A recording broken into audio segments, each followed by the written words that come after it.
I am blessed and honored to be inducted into the New York State Disability Rights Hall of Fame.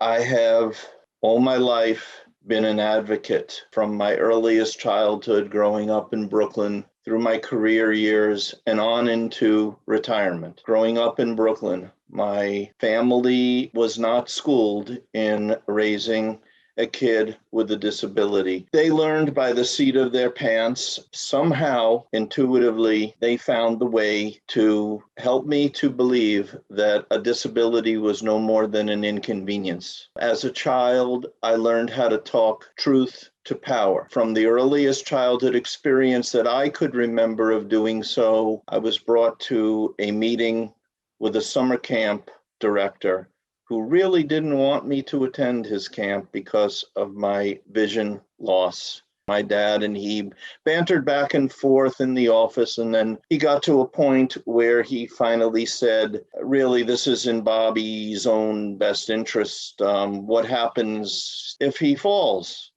And that's when it hit me. I just got up from my seat and I said, I'll get up. And that's what I've done all my life.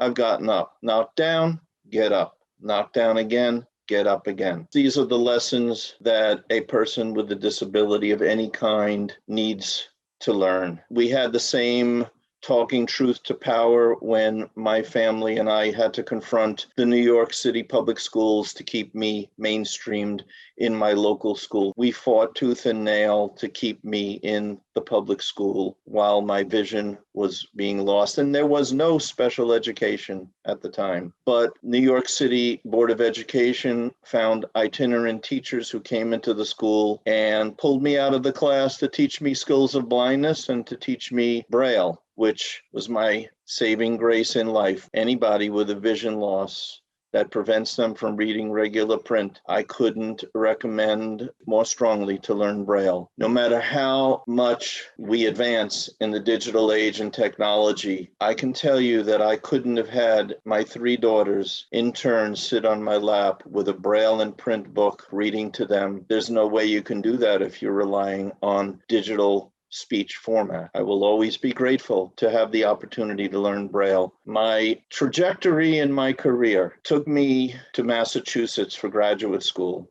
and then on to the Massachusetts Rehabilitation Commission. I learned advocacy from giants of advocacy, but mostly I learned from a young woman that I shared an office with named Cindy Miller, who lived with muscular dystrophy and would go down with us to nickel conferences in Washington and demonstrate. And she taught her personal care assistants to walk away from her and leave her completely, utterly vulnerable to the Washington, D.C. police, to force them to understand what it required to provide the care for a person with a significant disability. She was a pioneer, and she was probably one of my heroes that taught me how to talk truth to power. I walked a fine line at times working when I came to New York State in the independent living movement. I knew my agency, when they hired me, truly wanted a voice of people with disabilities, but I had never worked for an independent living center. And when I say I walked a fine line, I had to please the people in state ed who had often very different ideas and approaches to disability issues and concerns. And I had to find my conscience many times over the years and take the risks that were necessary to be true to my brothers and sisters in the disability rights movement, because I knew without an inside voice, without an inside caring, concerned person for what happens to the disability rights movement and independent living centers, the advancements that we made over the years would not have been possible. Over time, I was challenged.